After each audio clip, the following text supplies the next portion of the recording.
38 වැනි වියේ පසු ප්‍රේමපාල තිදරු පියකි. ඔහුට වඩා අවුරුදු 3කින් බාල බිරිඳ හිමාලි ඇඟලුම් වැඩපළක රැකියාව කළාය. ප්‍රේමපාල හරි හමන් රස්සාවක් කළේ නැත. මහමග බස් නැවතුමකදී දැන හඳුනාගත් ඈ සමග කසාද බැඳ පවුල් කන්නට ඔහු හීනකින්වත් හිතාගෙන සිටියේද නැත. ප්‍රේමපාලගේ අසම්මත චර්යා රටාව නිසා ගැබ් ගැනුණු හිමාලි අතර පලා යාමට ඔහු අසමත් වූයේ ඇගේ පවුලේ වැඩිමල් දඩබ්බරයෙකුගේ මැදිහත් වීම නිසාය. දරු තිදෙනා අතරින් පාසල් නොයන බාල දියණිය හිමාලිගේ වයසක මව විසින් රැක බලා ගැනීම නිසා අයාලේ යමින් ජංගම රැකියා මාර්ගවලට අවතීර්ණ වීමට ප්‍රේමපාලට වැඩි අවකාශයක් ලැබී තිබිණි. හිමාලි සමග මිතුරු වුණු දවස්වල ඔහු රඟපෑවේ ඉඩම් හා වාහන විකිණීමේ බ්‍රෝකර්වරයෙකු ලෙසිනි. කුලී වැඩ කිරීමට ඔහු තුල කැමැත්තක් නොවිය. ඔහු කාලයක් හැන්දෑවරුවේ බස් වලට නැගී මගීන්ගේ සාක්කුවලට හා අත් බෑග් වලට බැස්සේය. පොකට් රස්සාව අසාර්ථක වූ තැන ප්‍රේමපාල ප්‍රේමයෙන් අන්ධ වී නගරයේ මල්වතු හා විවේකී ස්ථානවල සිටි තරුණ ජෝඩු වලින් කප්පම් ගත්තේය. වරක් නගරයේ මාළු ලෑල්ලක ආවතේවකරු වූ ඔහු තවත් විටක පුද්ගලික බස් කොන්දොස්තරවරුන්ගෙන් කොමිස් මුදල් එකතු කරන නඩයකට සහාය විය. සමාජ සම්මත හෝ අසම්මත කිසිදු වෘත්තියක එක දිගට නිරත වීමට ප්‍රේමපාල අසමත් වීම හිමාලිගේ නිබඳ ඈඳියාවට පාදක වී තිබිණි. ප්‍රේමපාල තුර ස්ත්‍රී ලොල්කම තදබල ලෙස පැවතියේය.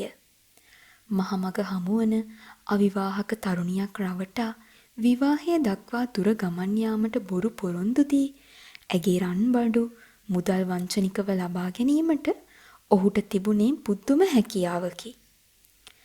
ඇතැම් විට ඔහුට හමුවන තරුණියක් හෝ විවාහක ස්ත්‍රියක් පිළිබඳව ක්ෂණික තීන්දුවකට පැමිණ අවස්ථාවෙන් ප්‍රයෝජන ගැනීමටද ඔහු නොපැකිලෙයි. අතමිට සරුවන මෙම සමාජ විරෝධී රැකියා මංපෙත නීතියේ රැහැනට හසු නොවී නිදහසේ ක්‍රියාත්මක කිරීම සඳහා ඔහු ගම් පළාතෙන් පිට නගර උපනගරවලද කරක් ගැසුවේය. 38 සැබෑ වයසට වඩා අවුරුදු 10ක 12ක බාල පෙනුමක් ඔහු තුලින් දිස්වීම ස්ත්‍රී ආකර්ෂණයට හේතු වී තිබිණි. ඔහු ඇඳි පැළඳි ඇඳුම් ආයිත්තම් නිසා වැදගත් රැකියාවක් හෝ ව්‍යාපාරයක් කරන තරුණයෙකුගේ පෙනුම දර්ශනය වීම ඔහුගේ යටි අරමුණු සඵල කර ගැනීමට දෛවය ලබා දුන් අපූර්ව දැක්කක් බඳු විය. එදින ඔහු උපනගරයට ගියේ උදෑසනය. ජේත්තුවට ඇඳ සිටි ඔහු උපනගරයෙන් ප්‍රධාන නගරයට ධාවනය වන බසයට ගොඩවීමට සැදී පැහැදී සිටියේය. ප්‍රේමපාල බසයට නැග්ගේ බසේ 3 කාලක් පමණ සෙනඟ පිරුණු පසුවය. තරුණියක් පමණක් හිඳ සිටි පසු අසුනක ඔහු හිඳගත්තේ හුරු පුරුදු ප්‍රේමණීය බැල්මක් ඈ වෙත හෙලාගෙනය. ඔහු වමතේ ඔරලෝසුවෙන් වේලාව බලා යලි තරුණිය දෙස බලන විට ඈ ඔහු සමග සිනාසුනාය. එසැනින් ස්ත්‍රී ලෝලී ඇම වැඩ කරති සිතා ඔහු යටිසිත පිබිදෙන්නට වූවේය. සිනහවෙන් කතාවට මඟ පෑදිනි. දීර්ඝ කාලීන පළපුරුද්දට අනුව ප්‍රේමපාල කතාවට වැල්ලීය. මෙබඳු වහම්බ හමුවීම්වලදී ඔහුට පරාජය අත් වූ අවකාශද නොතිබුණා නොවේ. ඇතැම් විට ස්ත්‍රී පාර්ශවයේ එරවීම්, ගෙරවීම් හා නුරුස්සනා බැලුම්වලට හසුවන ඔහු පසුබසින්නේය. තවත් සමහර විටක කාන්තා පක්ෂයේ හිඳ සිටි අසුනෙන් වහා නැගී සිට වෙනත් අසුනක් කරා යන්නීය. හිස් අසුනක් නැත්නම් පොල්ලේ එල්ලී ඉස්සරහට ඇදී ගොස් ප්‍රේමපාලයන්ගේ ඇස නොගැටෙන ඉසව්වක සිටගෙන ගමන් කරන්නීය. බහුතර අවස්ථාවලදී මෙන් මෙවරද ඔහුට ජය අත් වූයේය. කතාව පටන් ගත්තේ ප්‍රේමපාලය. ආගන්තුක තරුණිය ඇසූ පැනවලට පිළිතුරු දුන්නා පමණක් නොව ඇයද පෙරලා ප්‍රේමපාලට ප්‍රශ්න පත්‍රයක් ඉදිරිපත් කිරීමට තරම් වීරියක් ඇති කරගෙන සිටියාය. කාන්තාවන්ගෙන් එළියට එන ඕනෑම අමාරු ප්‍රශ්නයකට ක්ෂණික පිළිතුරු දීමේ පුරුදු හැකියාව නිසා ඈ ප්‍රේමපාලගේ ප්‍රතිචාර හමුවේ ඔහුට වඩාත් සමීප වූවාය. ඇය නමින් සෝමා වන බව ඔහුට ප්‍රකාශ කර තිබිණි. ඈ නගරයේ විදේශ රැකියා ඒජන්සියකට යන්නේ නැවත වතාවක් මැද පෙරදිග ගෘහ සේවයට යාමේ අරමුණ ඇතිවය. සෝමා අවුරුදු 7ක් ඩුබායි ගෘහ සේවයේ නිරතව සිටියාය. දෙවතාවක් මව්බිමට පැමිණ තිබිණි. ඈ විවාහකය. දරුවන් දෙදෙනෙකුගේ මවකි. දරුවන් රැකබලා ගන්නේ ස්වාමි පුරුෂයාගේ මවය. පුරුෂයා මේසන් රැකියාවක් කරන්නෙකි. මෙවර අය ගමට එන විට ස්වාමියා නමට වූ මුදලින් අලුත් නිවසේ ඉදිකිරීම් වැඩ 90%ක්ම අහවර කර තිබීම ගැන ඈ සිටියේ පුතුම සතුටකිනි. ඈ ප්‍රේමපාලට කියූ පරිදි ස්වාමි පුරුෂයා ඕනෑවටත් වඩා සත්ගුණවත් ආගමට දහමට ලැබි සත්‍ය ප්‍රේම රාජයෙකි. ගෙයි ඉතිරි වැඩ හා ළමුන්ගේ ඉගෙනීම වෙනුවෙන් ඈ දෙවැනි වරටත් විදේශගත වීම ගැන ස්වාමියා තුල කිසිදු කහටක් නැතැයි සෝමා ප්‍රේමපාලට කියා සිටියාය. ප්‍රේමපාලගේ කතාව අනුව ඔහු ඉතාලි රස්සාවකට ගොස් සිට යලි පෙරලා මව්බිමට පැමිණ ව්‍යාපාර කීපයක් කරන අවිවාහක තරුණයෙකි. ඈ ඔහුගේ කියමන් තරමක් දුරට විශ්වාස කළාය. ඔයා කැමතිනම් ඩුබායි ගමන කැන්සල් කරලා මාත් එක්ක ඉතාලිය යන්න පුළුවන්. හැබැයි ටික දවසක් ඉන්න වෙනවා. මොකද කියන්නේ කැමතිද? බෑ අනේ. අපි දෙන්න දන්න කියන අයනේ. මං ඔයාට ඩුබායි ගිහින් කතා කරන්නම්. ඔයාට පුළුවන් නේ ඩ්‍රයිවිං රස්සාවකට එන්න. එක ගෙදර එකටම ඉන්න පුළුවන්. තව සල්ලි ටිකක් හම්බ කරලා ගෙදරට එවන්න ඕනේ. ඊට පස්සේ ඕන දෙයකට මාත් ඔට්ටුයි. සෝමා නගරයේ රැකියා ඒජන්සියට ගියේ ප්‍රේමපාල සමගය. පාස්පෝර්ට් එක බාර දී නියමිත මුදල බැඳීමෙන් පසු දෙදෙනා නගරයේ අවන්හලකට ගියේ දිවා ආහාරය ගැනීමටය. අනේ ප්‍රේම්, මගේ අතේ සල්ලි නෑ. ගෙනාපු ඔක්කොම ඒජන්සියට දුන්නනේ. ගෙදර යන්න බස් ගාස්තු විතරයි තියෙන්නේ. මට බඩගිනිත් නෑ. සල්ලි ප්‍රශ්නයක් නෑ. ඒක නෙමෙයි. ඔයාට හැන්දෑව ගෙදර ගියාම ඇතිනේ. අපි කෑම කාලා කොහෙට හරි ගිහින් ටිකක් නිදහසේ ඉමු නේද? ප්‍රේමපාල තම යටිසිතේ පැසවමින් තිබූ ආසාව වචනවලට පෙරළුවේ ඇගේ ගෙලබැඳි රන්මාලය දෙස හොරහින් බලමිනි. ඈ මද වේලාවක් කල්පනා කරමින් සිට පිළිතුරු බැන්දාය. එහෙනම් යමු. පැයකින් වගේ මට ආපහු බස් හෝල්ට් එකට එන්න ඕන. ඉන්න පොඩ්ඩක්. මං টয়ලට් එකට ගිහින් එන්නම්. ඈ කෑමගත් හෝටලේ පසුපස පිහිටි ගැහැණු වැසිකිළියට ගොස් ආපසු පැමිණියාය. ප්‍රේමපාල හා සෝමා නගරයේ නවාතැන් දෙන ස්ථාන 2-3කට ගියද පැයකට හෝ කාමරයක් සොයා ගැනීම ගැටලුවක් විය. හැම තැනකින්ම වාගේ කියවුනේ ඔක්කොම කාමර බුක් වෙලා හවස් 7 බලමු කියාය. බැරිම තැන නගරයේ ප්‍රකට නමක් තිබූ හෝටලයක් වෙත ප්‍රේමපාලගේ දෙපා ඇදී ගියේ යටිසිතේ නැගුණු ආසාවේ ගිනි දැල්ලට පැන් පොදක් යස ගැනීම සඳහාය. ඔහුගේ බලාපොරොත්තුව සුන්ව ගියේ එහි පැයක ගාස්තුව රුපියල් 4000ක් බව දැන ගැනීම නිසාය. ඒත් ප්‍රේමපාල පසුබැස්සේ නැත. ඔහු වත්තරලෝසුව දෙස බැලුවේය. වේලාව දවල් 1යි. මෑත අතීත සිද්ධියක් ඔහුගේ හිතට ගලාගෙන ආවේය. සිද්ධියේ සිටි තට්ටගාමිනී කී ඉසව්ව ඔහුගේ මතකයට ආවේය. මට පරක්කු වෙනවානේ. ඩුබායි යන්න කලින් වෙන දවසක මෙහෙදිම අපි මීට් වෙමු. දැන් යන්න ඕන. සෝමා කිඳිරි ගෑවාය. තව එක පාරක් try කරමු. ටිකක් අර පැත්තට ගිහින් බලමු. දෙදෙනා අතුරු පාරක ඉදිරියට ගමන් කරමින් සිටියහ. තම ඔළුවේ වැඩ කළ නියමිත ස්ථානය ඔහුගේ ඇස ගැටීමට ගත වූයේ ස්වල්ප වේලාවකි. වෛද්‍ය මධ්‍යස්ථානය යන නාමපුවරුව යාන්තමට පෙනුනේ මල් පිපී තිබුණු ඉස්සරහ අරලිය ගහේ අත්තකට බෝඩ් එකේ පැත්තක්ම වැසී තිබුණු නිසාය. මේ කොහෙද යන්නේ? ඩිස්පැන්සරියක් නේද? මං පොඩි රඟපෑමක් කරන්නයි යන්නේ. ඔයා සද්ද නැතුව ඉන්න. නැත්තම් අපිට පොඩි වෙලාවක්වත් එකට ඉන්න ලැබෙන එකක් නෑ. ප්‍රේමපාල බාගෙට වැසී තිබුණු දොරපළුව විවර කරමින් වෙද නිවහන ඇතුළට පාන ගිය. සෝමා පසුපසින් ආවාය. වෛද්‍යවරයා යයි සිටිය හැකි දිග අත් කොටට නැමුණු සුදු කමිසයක් හා දුඹුරු පාට කලිසමකින් සැරසුණු මැදිවියේ පුද්ගලයෙක් ගමනක් යාමට සූදානම් වන බවක් පෙන්වමින් ඉදිරියට එමින් සිටියේය. ප්‍රේමපාල කටහඬ අවදි කළේ බොහෝම බය අඩු විලාසයක් මවාගෙනය.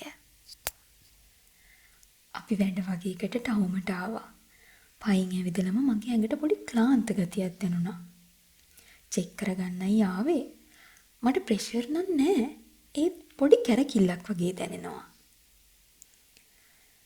මං එළියට යන්නයි හැදුවේ. මොකද ඩිස්පැන්සරිය දැන් වහලා. ආයි අරින්නේ 4ට. ඒත් ලෙඩෙක් දාලා යන්න බෑනේ. එන්න මෙහාට. මේ ඇඳෙන් ඇලවෙන්න. බලමු මොකද්ද ලෙඩේ කියලා. දවල්ට කාලා ඉන්නේ කිව්ව නේද? ඇඳෙහි දිගා වූ ප්‍රේමපාලව වෛද්‍යතුමා පරීක්ෂා කළේය. ඔහෙට තියෙන ලෝ බ්ලඩ් ප්‍රෙෂර් එක. මම බෙහෙතක් විදින්නම්. විනාඩි 10ක් 15ක් විවේක ගන්නකෝ. කැරකිලි ගතිය හැරිලා යයි. බෙහෙත විත එළියට යාමට දොර ළඟට ගිය වෛද්‍ය තෙමේ යලි කතා කළේය. මම බැංකුවට යනවා වැඩකට. විනාඩි 10න් එනවා. එහෙනම් ඔය දෙන්නට ඩිස්පැන්සරිය බාරයි. මහත්තයාට විවේකයෙන් ඉන්න දෙන්න. බලනවනම් මෙන්න පත්තරේ. වෛද්‍යවරයා දොර අඩවල් කරගෙනම පාරට ගියේය.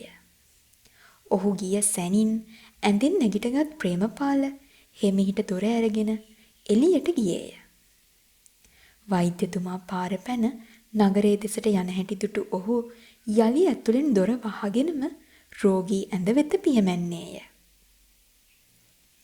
සෝමාගේ ලොකු අකමැත්තක් නොමැති බව ඉවෙන්මෙන් දැනගත් ප්‍රේමපාල ඈ සමග නිදහසේ ප්‍රීතියෙන් විනාඩි කිහිපයක් ගෙවා දැම්මේය. සෝමාද ප්‍රේමපාලගේ ප්‍රේම උමතුවෙන් සතුටට පත්ව සිටියාය. ගෙවුණු වසර ගණනාවකදීම විදෙස් රැකියාව නිසා මව්බිමෙන් ඈත දුරු රටක හුදකලා වී සිටි සෝමාට උසුලාගත නොවුණු තනිකම මකාලීමට ඉදිරිපත්ව සිටියේ වැඩ කළ නිවසේ රියදුරු රැකියාව කළ ඉන්දියානු තරුණයෙකු ශංකර්ය. සද්ගුණවත් ගෙදර උත්තමයාගෙන් නොලැබෙන ආදරයක් ඈ ලැබුවේ ඔහු ගිනි. බසයේදී හම්බෙන් හමු ප්‍රේමපාලද ශංකරට දෙවනි නැතැයි ඈ සිතන විට ඇගේ ගෙලබැඳි රන් මාලය ප්‍රේමපාලගේ සූක්ෂම සොරකමට බඳුන්ව තිබිනි. මාලය නැති වූ බවට ඈට නිනව්වක් නොවීය. හරියටම විනාඩි 15කින් වෛද්‍යතුමා ආපසු පැමිණියේය. ඔහු එන විට ප්‍රේමපාල සිටියේ ඇඳේ නොව පුටුවක වාඩි වෙලාය. එහෙනම් ඉන්ජෙක්ෂන් එක වැඩ කරලා. දැන් ක්ලාන්ත ගතිය එහෙම නෑනේ. නෑ දොස්තර මහත්තයෝ, ඔබතුමාට පිං. ගාස්තුව කොහොමද? ඇවිදලා මහන්සියට හෙට්ටුවට හැදිච්ච ලෙඩක්නේ.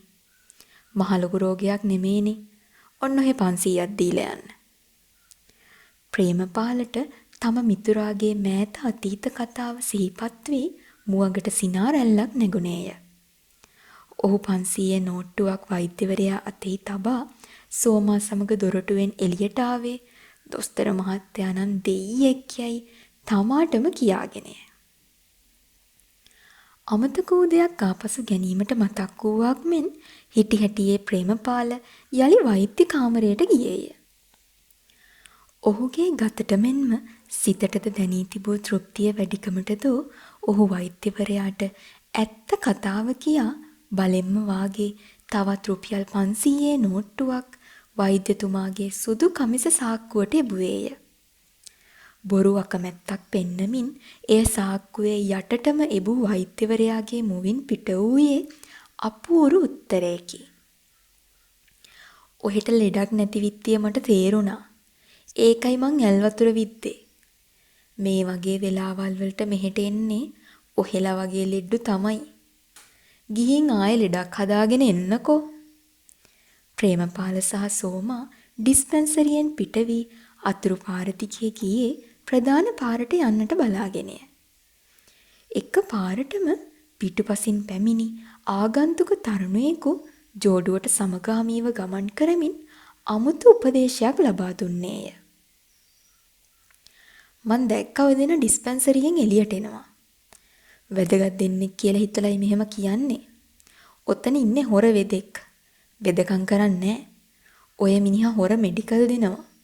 ජෝඩු වලට නවාතැන් දෙනවා. පොලිසියට පෙත්සම් ගැහුවත් ටෙලිෆෝන් කළා කිව්වත් ඔතනට පනින්නේ. හොර වෙදා පොලිසියට ගානක් දීලා අල්ලගෙන ඉන්නේ. ඔයාලා අසනීපයකට බෙහෙත් ගත්තනම් පාවිච්චි කරන්න එපා. ප්‍රේමපාල හා සෝමා එකිනෙකා සමග කිසිත් නොදොඩා ආගන්තුකයාට ප්‍රතිචාරයක්ද නොදක්වා නිහඬවම ප්‍රධාන පාරට මාරු වුණේ සෝමාගේ ගෙදරට යන බස්ය අල්ලා ගැනීම සඳහාය. සෝමා බසයට නැගගත් පසුව යලි මුණ ගැසීමේ එකඟතාව මත ප්‍රේමපාල ඇගෙන් සමුගෙන කෙලින්ම ගියේ රන්බඩු උගසට ගන්නා තැනකටය. ඊයේ රෑ බිරිඳගේ තුරුල්ලේ සිටියේදී ඈ කීවේ ඔහුගේ මතකයට ආවේය. මංගාව සල්ලි නෑ අනේ. මැෂින් පාගල මුළු ඇඟම කකියනවා. ඔයාට නම් මොකද? ජැන්ඩියට ඇඳගෙන මනමාලයා වගේ කොහෙ යනවද මොනා කරනවද කියලා කවුද දන්නේ? මොන කොමිස් වැඩ කරත් අතේ සතේ නෑ. ඒ මදිවට ටිකක් ඇහැ පියා ගන්න දෙන්නේ නෑ මට. පුදුම කුලප්පුවක් ඔයාට තියෙන්නේ. ඔයාගේ නැටිල්ලට මට උණ හැදුනා වගේ අතපය එකක් කියනවා. ඒකටත් කමක් නෑ කියමු. අනේ හිටනම් මතක ඇතුව ලොකු පුතාගේ ශිෂ්‍යත්ව පන්තියේ ගාස්තු ඔයා හොයාගෙන එන්න ඕන. අපිට ඔටි ලැබෙන්න සුමානයක් තියෙනවා. පොඩි පුතාගේ සපත්තු දෙකක් තිල් වෙලා. උකස් කඩේ මුදලාලිගේ කතාවෙන් ප්‍රේමපාලට දවල් තරු පෙනුනේය. මේක ඉමිටේෂන් මාලයක්. මේවට මිලක් නෑ. දවල් කෑම කාපු හෝටලේදී කෑමෙන් පසු වැසිකිළියට ගිය සෝමා තම ගෙලපැළඳි සැබෑ රන් මාලය අත්වැගේට ඔබා එහි තිබූ ඉමිටේෂන් මාලය ඔළුවෙන් බෙල්ලට බස්සවාගත් රූපරාමුව ප්‍රේමපාල නුදුටුවේ ඔහු දවල් කෑම බිල ගෙවීමට හෝටලයේ කැෂියර් කූඩුව ළඟට ගොස් සිටි නිසාය.